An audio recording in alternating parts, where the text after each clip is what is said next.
Olá, seja bem-vindo a mais um Talk Podcasts Inteligentes, o podcast onde você encontra conversas boas, conversas inteligentes de conteúdo, né? Conversas que vão sempre acrescentar alguma coisa na sua vida. No episódio de hoje nós vamos falar sobre consultoria empresarial, mas é uma consultoria que não é para todos, não, é para poucos, porque esse profissional que está na minha frente aqui, o Edilson Demétrio, ele tem uma gama de trabalho, uma gama de serviços para oferecer, principalmente para os mais abastados. É escritor, é consultor empresarial, já foi militar do Exército, já tem uma série de atividades que eu vou falar aqui daqui a pouco, para vocês vão ver que eu estou conversando com uma figura bastante interessante que pode oferecer muito para vocês. O Demétrio, o Edilson, seja bem-vindo. Obrigado. Aqui ao Talk Podcasts Inteligentes. Obrigado pela presença. Isso, agradeço, primeiramente, né? Eu te via pela televisão, hein? Pois é, agora tá aqui. Eu morei fora de Campo Grande 17 anos, mas aqui em Campo Grande já te via essa notoriedade. E é um prazer, uma honra para mim realmente estar contigo, uma pessoa como você também, tá? Bacana. Que bacana a gente estar esse papo. E música no final de semana, você esqueceu. Ah, é? Não, eu vou citar para você. Bom, falando um pouco então do Edilson, ele solidificou aí a sua carreira, né, como um executivo especialista em operações complexas nos mais diversos segmentos, né, empresariais. Saúde suplementar, saúde pública, supply chain, logística, indústria e projetos. Atuou diretamente na tomada de decisões estratégicas aí de multinacionais e grandes grupos empresariais, como também entidades sem fins lucrativos. Ele é escritor, palestrante, consultor empresarial, né? Tem aí um cabedal de conhecimento gigantesco que o torna um dos principais executivos hoje para apoiar os processos aí de crise nas empresas, alavancagem financeira e até adequação de modelos de governança corporativa. Ele, como ele se intitula assim, como o mercado, na verdade, o intitula, ele é como se fosse um mosca branca, né, que o coloca entre os melhores gestores aí de rápida resposta no país. Ô, Edilson, então vamos começar falando dessa história de mosca branca, né? Quando você fala assim, logicamente que a gente tem compreensão do termo, mas em que sentido que você, podemos dizer assim, é o cara? Perfeito. Da consultoria empresarial. Poxa, quando você começou a ler aí, eu achei até interessante. Eu falei, sou eu mesmo, tudo isso. Mas que bacana. É o seguinte, o mosca branca é um termo que a gente utiliza, né? Que é utilizado para profissionais que têm uma capacidade de visão holística muito rápida da empresa. Hoje, os empresários, as pessoas como nós, não temos muito tempo de ficar pensando em muitos detalhes. O empresário quer tomar decisão rápida e assertiva. Por ele ser um grande empreendedor, com certeza ele acertou muito mais do que ele errou durante a carreira, né? Então, ele quer alguém que ele consiga conversar e dos nossos serviços, né? Das minhas prestações de serviço, meus clientes são totalmente exclusivos, são privates, são pessoas realmente empresários que querem conversar, mas eles não têm muito tempo para ficar com as consultorias mais longas, aquele tempo que eles arcabouços de leitura, que ele não vai ter tempo para ler tudo aquilo, ele não quer passar essa tomar decisão para os seus gerentes, seus diretores, ele mesmo quer tomar decisão. Então ele quer conversar com uma pessoa que tem visão, que bate o olho nos números dele, que conversa com ele, entende o problema e já toma a decisão. Rapidamente. Às vezes enrolando aquelas consultorias longas. Não existe nada. Perfeito. A gente trabalha como se fosse uma consulta médica. Ele chegou, conversa comigo, pela conversa dele eu vou entender se ele já entende qual é o principal problema da empresa ou não. Ou ele quer crescer, às vezes ele quer fazer um crescimento para virar uma franquia nacional. Eu vou dizer para ele, olha, você precisa atuar aqui, a gente vai organizar os números e no máximo 1 semana, 2 semanas eu dou um norte. É a minha percepção, para ele. Essa é a parte de diagnóstico, né? É uma consulta médica, é muito bom. E meus clientes realmente são exclusivos, né? São pessoas realmente empresários, conhecidos. Nós temos uma conduta ética muito diferenciada, nós trabalhamos com muita privacidade, né? Nós nos divulgamos, eu nunca vou colocar na internet qual é o meu cliente, nem isso. Nós somos pessoas exclusivas, pessoas diferenciadas que estão aqui na nossa cidade, no nosso país. Legal. Ô, Edilson, vamos falar um pouco da tua história, para que as pessoas possam te conhecer um pouco mais. Né? Quem é o Edilson, de onde veio? Você é campo-grandense mesmo, daqui? Campo-grandense, do Mato Grosso do Sul. Nascido aqui? Nascido em Campo Grande, meu pai e minha mãe estão aqui, né? Por isso, um dos motivos de eu ter voltado. Né? Eu tenho um filho que mora em Salvador. filho de 11 anos, e sou o irmão mais novo de 3 irmãos, né? 3 irmãos. E você foi para a área, você foi estudar exatamente o quê? Eu estudei administração de empresas na Federal. Fiz administração de empresas, mas antes da administração eu fui para o Exército, fiz NPOR, né? Fui tenente lá o R2, que é chamado, estudei 1 ano e eu virei tenente de R2, entrei na reserva e fui para a faculdade, aí concluí, né? Fiz também matemática aplicada e computacional na Universidade Católica Dom Bosco, aí depois fui para administração e me apaixonei pelo modelo de gestão. Quanto tempo de Exército você ficou? Eu fiquei 2 anos. 2 anos. Houve uma mudança aí já. O que a vida militar ali te ensinou nesses 2 anos que você ficou ali dentro? Porque eu sei, é uma coisa, eu escapei do Exército, né? Mas gostaria, hoje vendo exatamente, eu gostaria de ter feito. Mas eu era rimo de família na época, fui dispensado por excesso de contingente. Mas o que a vida militar ajudou você a construir na tua disciplina mental e resiliência, a capacidade de resistir a grandes embates. Acho que ali eu estava sendo preparado porque a vida ia me colocar mais para frente, né? Acho que nada na vida da gente acontece por acaso e quando nós olhamos o nosso histórico de vida é o que nos permite ser o que nós somos hoje, né? Um presente, né? E o futuro. Então, o Exército me deu uma mudança, né? Aquele menino virou homem. 1 ano de curso, estudos, muito ano de estudo, ele tem uma formação muito intensa, tanto a parte física como mental, e ali me norteou, me fez tomar decisões, alçar voos bem maiores e me ter capacidade para isso. O Exército me deu isso. Além da disciplina, né, que é uma das bases do Exército, é a capacidade de resiliência mental, de se reinventar. Bacana. Né, de você ter todo dia ali, ter que aguentar criar uma pressão. coisa nova para você mesmo, né? Isso. Criar um eu novo de você todos os dias, né? Porque o filho mais novo, ele tende, né? Dizem que é o filho que é mais protegido, né? O Exército não tem proteção, não. O Exército é um pouco mais pesado e foi muito bom, foi muito bom. Meus amigos são até hoje. Até hoje temos um grupo, eu fiz hipismo, fiz equitação, e lá não fui o melhor na equitação, mas foi uma prova, eu tirei em 2º lugar, caí bastante.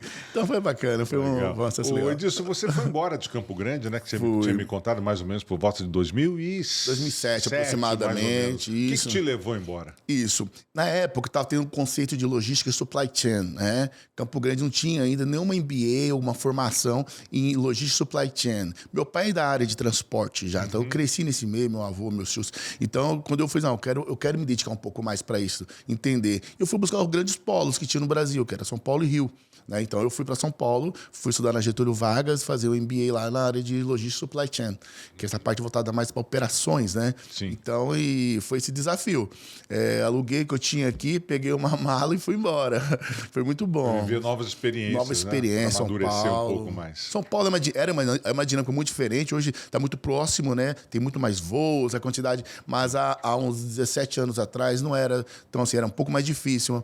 Campo Grande, saiu daqui de Campo Grande para São Paulo, mas foi muito interessante, olha. Eu trabalhei na multinacional paralelamente, comecei a dar aula em faculdade, na parte também de gestão já era formado e foi grande. Tentei ter um mestrado na USP e não consegui porque não tinha tempo, era só estudando. Era muito tempo, como sempre, né? Eu percebo que eu trabalho melhor assim com muitas atividades ao mesmo tempo. Acho que a gente tem que se conhecer, eu acho bacana isso, a gente começa a se conhecer, né? Quanto tempo você ficou fora ali? Todo o tempo, 17 anos. 17 anos fora de Campo Grande. Uma vez por ano eu vinha, uma vez a cada 1 ano e meio, sempre vim, né? Mas passar férias, passar o final de Natal, Ano Novo. Morando fora mesmo. Morando fora 17 anos. Também algumas visitas técnicas internacionais também, sempre focando isso, né? Nunca... Nada que eu faço, Og, é assim, simplesmente pelo meu... Não consigo, dizem que tem que dividir o trabalho do pessoal, o profissional. Eu sou uma pessoa única, não tem como eu dividir. Então, tudo que eu faço, né, um filme, seja uma viagem, eu tenho o meu olhar profissional também naquilo, as absorções do ambiente, né? É sempre dupla. Eu adequo e também recebo. Então, quando eu viajo internacionalmente, eu olho ao modelo do concierge, né? Que hoje os hospitais, a área de saúde, uma das áreas, também trabalham muito com isso, a parte de concierge, a parte de hotelaria, a parte de processo, por quem está demorando, a parte de filas, né? Que é uma coisa muito logística. Então, eu consegui trazer a parte de indústria para meu momento de vida hoje. Bacana. Você, em 2011, né, ainda fora daqui, você montou a Hub, que é uma empresa de soluções corporativas, né? O que é a Hub? Qual o tipo de serviço que a Hub presta? Perfeito. Nessa época, eu comecei a empreender, né? Mesmo trabalhando já como executivo de algumas empresas já de grande porte já, Eu falei assim, não, eu quero também empreender. Eu tinha esse instinto, né? Eu sou descendente de sírio, meu bisavô é sírio. Somos primos. Então, inclusive o meu bisavô Ibrahim. Eu não recebi o nome, com certeza. Então, minha família veio, né, há muito tempo, interior de São Paulo, e veio para cá, para Mato Grosso do Sul. Meu avô é um dos desbravadores aqui, lá na época do governador Arraia Morim ainda. Então, ele foi um dos desbravadores aqui do estado. E diante disso, eu peguei e comecei a fazer essa interação de empreendedorismo. Eu sempre tive essa percepção que eu tinha um viés empreendedor.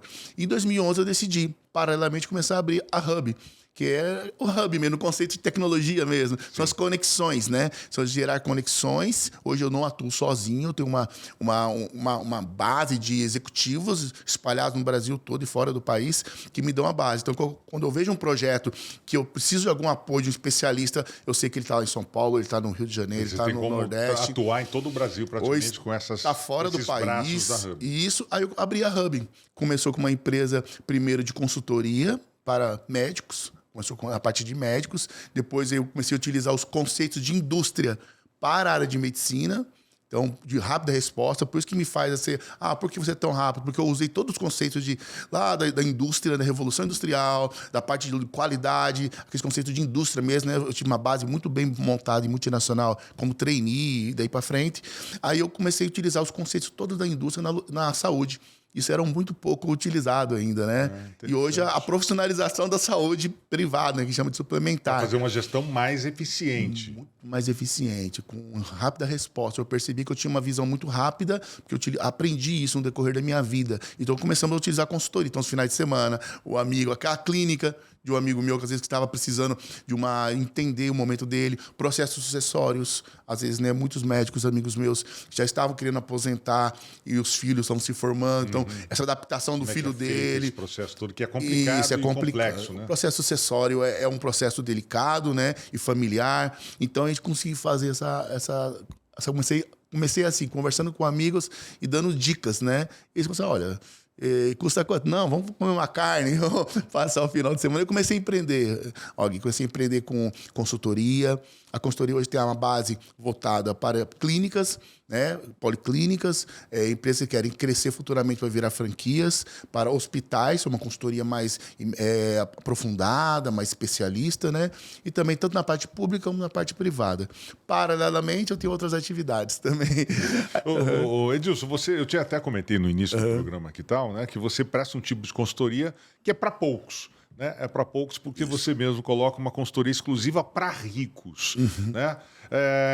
É fácil trabalhar com esse público, digamos assim, que é mais exigente, tem mais dinheiro para investir, né? Mas cobra mais resultados também. Perfeito. Como é trabalhar para um público mais abastado, digamos? Perfeito. Vamos lá. Essas pessoas, quando chegaram financeiramente, um momento de vida mais confortável, que eu falo dessa forma, o que quer dizer? São pessoas que têm uma mente muito mais aberta. Eu tinha uma visão, e outras pessoas têm uma visão, que a pessoa que cresce muito financeiramente, um grande empresário, ou um grande médico, ou uma grande pessoa, ele é mais resistente. Pelo contrário, são pessoas totalmente abertas. Pessoas que você conversa e eles estão abertos, porque são pessoas sábias. Eles buscam sabedoria o tempo todo. Então, eles buscam essa capacidade de ouvir, mas eu tenho um detalhe.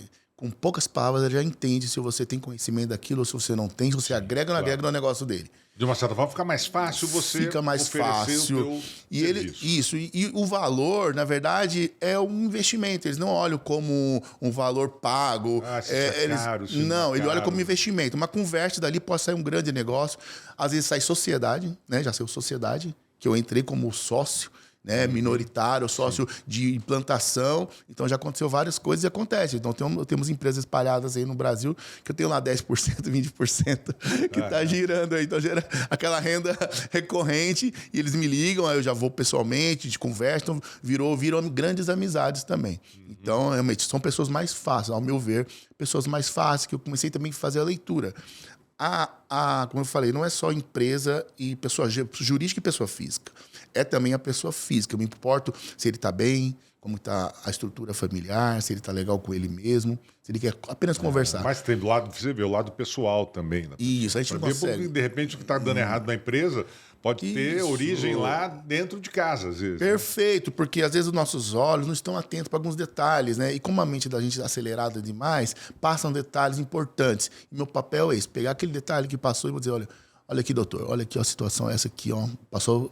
Aí ele falou, Deus, não tinha percebido, é isso mesmo. Então vamos, às vezes uma conversa de meia hora, um café, às vezes é num restaurante, a gente sempre utiliza alguns restaurantes. Então, quando eu cheguei em Campo Grande de volta, eu fui conhecer novamente a gama da gastronomia, a rota gastronômica de Campo Grande, e é por aí, Og. Então, são pessoas excelentes, tá?